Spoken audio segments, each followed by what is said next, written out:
Friends, तो अभी video है खान सर का, देख रहे हैं चाइना इंडिया कॉन्फ्लिक्ट। तो चलो शुरू करते हैं वीडियो शुरू करने से पहले अगर आप चैनल पर नए हो और आपने अभी तक सब्सक्राइब नहीं किया तो जल्दी से पहले सब्सक्राइब के बटन और बेल आइकन को क्लिक कर लो ताकि आपको हमारे सारे न्यू वीडियोस के नोटिफिकेशन मिल जाए जैसे हम अपलोड करें। अगर आपको वीडियो पसंद है प्लीज लाइक एंड शेयर। चलिए शुरू करते हैं।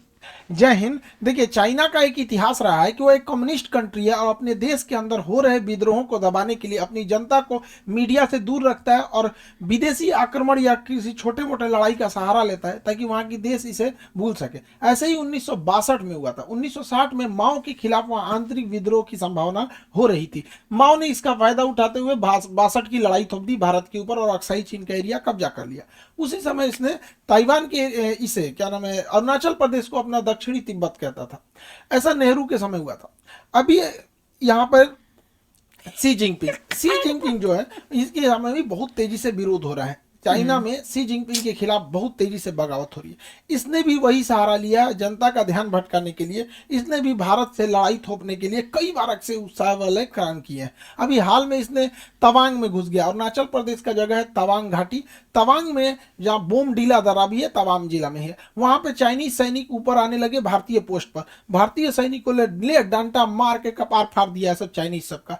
एक भी भारतीय को किसी भी तरह की गंभीर चोट नहीं आई है, ना ही कोई भारतीय सैनिक शहीद हुआ है। ये हमारे रक्षा मंत्री का खुद का संसद में दिया हुआ स्टेटमेंट था। और वहीं चाइनीज मीडिया इस पर एकदम चुप है। जब चाइनीज पिटाते हैं सब तो एकदम चुप हो जाते हैं। आपको याद होगा जून 2020 पिटाया था, 6 महीना बाद बोला था कि हाँ हम लोग पिटा गए। वो सब इतनी होता है, सब आके भाज रहा था, सब मार यहाँ पे लाठी का पार फाड़ दिया सब चाइनीज सबका। चाइना वहां से भाग निकला और अभी चाइना कुछ नहीं बोल रहा है। अपनी जनता का ध्यान भटकाने के लिए ये कभी ताइवान के ऊपर अटैक करता है, कभी ये भारत की ओर। अभी इसके जो फाइटर जहाज थे सब वो कई बार उत्तराखंड के पास में मडराने लगे। सब उत्तराखंड के पास मडराने के भी कई रीजन है। उत्तराखंड में अभी भारत और अमेरिका की सेना यहाँ बहुत करीब नंदा देवी पर्वत के पास आकर चाइना के पास युद्धाभ्यास की। इसीलिए वो अपने ड्रोन को, और उसने सबसे बड़ा जो बमवर्षक जहाज बनाया है S-20 ये बमवर्षक जहाजों को भारत के सीमा के पास उड़ाते रहता है। तो भारतीय सेना भी अपनी वायु से एयरफोर्स को तुरंत एक्टिवेट कर देती है और एयरफोर्स भी ऊपर से जाके वार्निंग देने लगती है कि अगर इधर की ओर आओगे तो तुम्हारा भी इलाज कर दिया जाएगा बढ़िया से। चाइना को पता चल गया है कि भारत की अब विदेश नीति जो है काफी एग्रेसिव हो गई और ये होना भी चाहिए। हमें अपने दुश्मनों को पहचानने में क्षणिक भी देर नहीं करनी चाहिए। इंडियन एयरफोर्स अब काफी तेजी से चाइना का मुकाबला करने लगती है। चाइना के साथ समस्या ये है कि यहाँ पे तिब्बत है। तिब्बत का पठार इतना ऊंचा है कि यहाँ पे कितना भी बेहतरीन जहाज दे दीजिए, कितना भी बेहतरीन जहाज, वो अपने फुल कैपेसिटी से नहीं उड़ सकता है क्योंकि तिब्बत के ऊपर ऑक्सीजन की मात्रा बहुत कम होती है और किसी भी जहाज हो गया उसमें ईंधन जलने के लिए ऑक्सीजन की जरूरत ज्यादा होती है। तो यहाँ कितना भी बढ़िया जहाज रहेगा यहाँ से यहाँ आने में अपनी पूरी पावर नहीं लगा सकता है, जबकि भारत का जहाज तो इधर ही रखा हुआ है यहाँ पर, इसके लिए ज्यादा उधर नहीं है, इसी को ज्यादा दिक्कत आता है। आपको पता होगा तिब्बत और हिमालय के ऊपर से कोई कमर्शियल जहाज जाते भी नहीं है सब यहाँ पे। तो इंडियन एयरफोर्स काफी एग्रेसिव में इसमें आगे बढ़ रही है, लेकिन चाइना इसे अन्य जगहों से घेरना चाह रहा है। पाकिस्तान के सहारे घेरना चाह रहा है, इधर मलक्का के सहारे, इधर तंजानिया के सहारे, तंजानिया से साथ इधर से मलक्का को इधर से, और ऐसे चारों ओर से चाइना भारत को घेरना चाह रहा है। हालांकि भारत भी इससे अब काउंटर अटैक के मूड में आ गया है। भारत अपने वायुसेना की ताकत को लगातार बढ़ा रहा है। एयर बेसेस को भारत बढ़ाया जा रहा है। अभी गुजरात में दीसा एयरबेस का शिलान्यास किया गया। यह एयरबेस बहुत जरूरी था।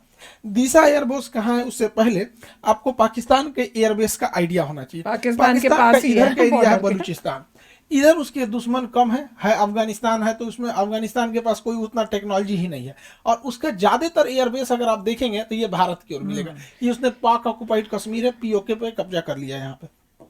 अब यहाँ अगर आप ध्यान देंगे तो ये पाकिस्तान के बहुत सारे एयरबेस है, जिसमें एक तो यहाँ शाहबाज एयरबेस इसका बहुत प्रसिद्ध है। यहाँ F-16 जहाजें रहती हैं। शाहबाज एयरबेस, सुकूर एयरबेस, यहाँ पर मीरपुर एयरबेस, ये 3 एयरबेस पाकिस्तान के बहुत ही फ्रंट लाइन की एयरबेस है भारत को आगे के लिए काउंटर करने के लिए। और एक कश्मीर के पास में है स्कार्दू एयरबेस। ये एग्जाम में क्वेश्चन पूछते हो भैया स्कार्दू एयरबेस कहाँ, पीओके में ही है स्कार्दू। तो कुछ जगह जो है ना करंट में जब फेमस हो जाते हैं तो उससे कुछ क्वेश्चन पूछता है, इसलिए याद रखने आप है। तो यहाँ मीरपुर एयरबेस, सुकूर एयरबेस और यहाँ शाहबाज एयरबेस, यहाँ पर इन एयरबेस से भारत में अंदर तक हमला किया जा सकता था। इसको काउंटर करने के लिए जोधपुर में फलोड़ी एयरबेस था, गुजरात के कच्छ में नलिया एयरबेस था। तो ये यहाँ से इसे काउंटर किया जा सकता था, इसे काउंटर किया जा सकता था। लेकिन अभी पीएम मोदी ने यहाँ पर एक दीसा एयरबेस का उद्घाटन किया। दीसा एयरबेस जो है अब यहाँ से और अंदर तक काउंटर अटैक किया जा सकता है। तो ये एयरबेस भारत के लिए बहुत जरूरी है, क्योंकि हमको हर तरफ से काउंटर अटैक के लिए रेडी रहना है, क्योंकि चाइना लगातार पाकिस्तान को सपोर्ट करते जा रहा है। तो ये एयरबेस जरूरी है। भारत अब अपने जितने भी एयरबेस हैं उसको, उसमें जो जहाजों को रखने के लिए बंकर है, उसे अब नए मॉडल से अपग्रेड कर रहा है। उसका नाम है next generation harden aircraft shelter. ये इतने मजबूत होते हैं कि रनवे के बाद जहाज को अगर इसमें ले आ देते हैं तो इसके ऊपर 1000 किलो तो मैंने देखे हैं, पापा ने दिखाए, इसको कोई असर नहीं होता है। इसकी टेस्टिंग हो चुकी है। देखिए ये जहाज इसी के अंदर था, ये जहाज इसके अंदर था, इसको रख के तोड़ा है सब, ये ऊपर वाला ब्लास्ट हो गया है, जहाज चुपचाप निकल के चला गया। तो ये भारत इसको बहुत तेजी से अपने हर एक एयरबेस में इसको ला रहा है, ताकि जहाज जो है एयरबेस पे भी सेफ रह सके, ताकि युद्ध की स्थिति में काउंटर अटैक किया जा सके। भारत इसको बहुत भली भांति से समझ गया है कि अब हम लोगों को एग्रेसिवली आगे बढ़ना पड़ेगा, क्योंकि चाइना लगातार हमें घेरते आ रहा है। इसलिए भारत ने अपने यहाँ, ये तो हो गया अफगानिस्तान के लोगों को भारत से बहुत लगाव रहता है।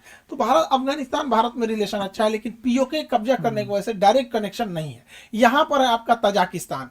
ये ताजिकिस्तान जो जगह है, यहाँ पर भारत 2 एयरबेस ले रखा है। यहाँ से हम चाइना के लिए भी काउंटर अटैक कर सकते हैं, यहाँ से पाकिस्तान के डीप एरिया में भी काउंटर अटैक कर सकते हैं। 2 एयरबेस है यहाँ पर। एक का नाम है ऐनी एयरबेस और एक का नाम है फारकोर एयरबेस। तो ये दोनों एयरबेस ताजिकिस्तान में, फारकोर और ऐनी एयरबेस, इससे हम लोग चाइना के एरिया में काउंटर अटैक और पाकिस्तान में कर सकते हैं। ये सबसे ज्यादा काम कब करेगा?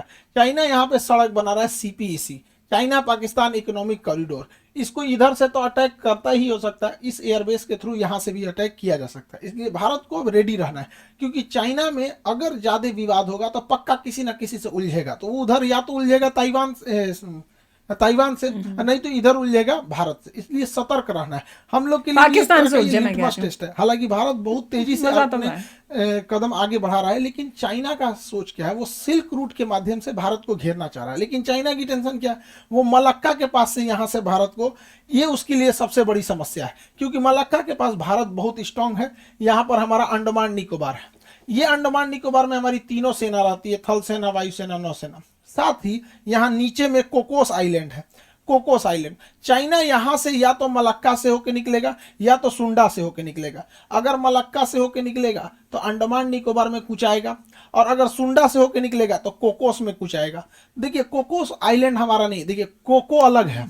कोको आइलैंड म्यांमार के पास है, हम ही लोग का था, नेहरू ने गिफ्ट दे दिया यहाँ पे। तो ये कोकोस आइलैंड गिफ्ट जो है, देना ये ऑस्ट्रेलिया का है। लेकिन ऑस्ट्रेलिया से हम लोगों ने समझौता कर रखा है कि एक दूसरे के बेस का इस्तेमाल करने के लिए, तो इसका इस्तेमाल हम लोग कर सकते हैं यहाँ से काउंटर करने के लिए। इसलिए चाइना को पता है कि इस एरिया में हम कुछ नहीं कर सकते, इसलिए चाइना मलक्का को अपने डेलिमा दुविधा समझता है, मलक्का डेलिमा। इसलिए वो डायरेक्ट इस एरिया से समुंदर से घूम के नहीं आना चाहता है, वो डायरेक्ट सड़क के माध्यम से अपने सामान को यहाँ लाता है और इस रास्ते से निकल जाता है। यहाँ पे उसने बहुत बड़ी सड़क बना रखी है। इस सड़क के चारों ओर फैक्ट्री, पेट्रोल पंप, हॉस्पिटल्स, अलग अलग चीजों को खोल रखा है। इसका नाम है CPEC। CPEC को काउंटर करना भी बहुत जरूरी है, जो ग्वादर पोर्ट से जुड़ता है। यहाँ पर CPEC के लिए यहाँ पर हमको ऐनी एयरबेस और फारखोर एयरबेस यहाँ से काउंटर कर देंगे, और यहाँ ईरान का चाबहार बंदरगाह हम इसे काउंटर करके आइसोलेट कर सकते हैं। इसलिए रेडी रहने के लिए जरूरी है। हालांकि भारत के पास इसके अलावा भी बहुत सारी संभावना है। यहाँ पर चाइना इतना तेजी से एक्सपांड किया कि अफ्रीका का देश है जिबूती में इसने अपना एक सैन्य अड्डा ले लिया।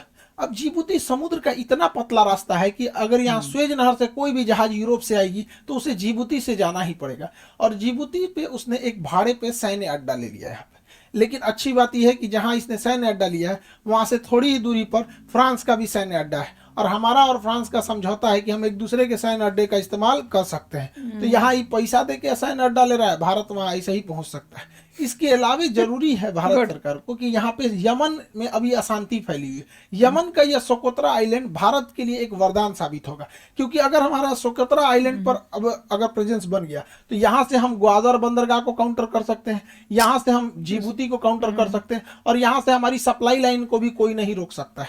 लेकिन अभी यमन के सोकोत्रा आइलैंड पर किसी का ध्यान नहीं गया है। यहाँ पे करना चाहिए, सरकार को आगे बढ़ना चाहिए।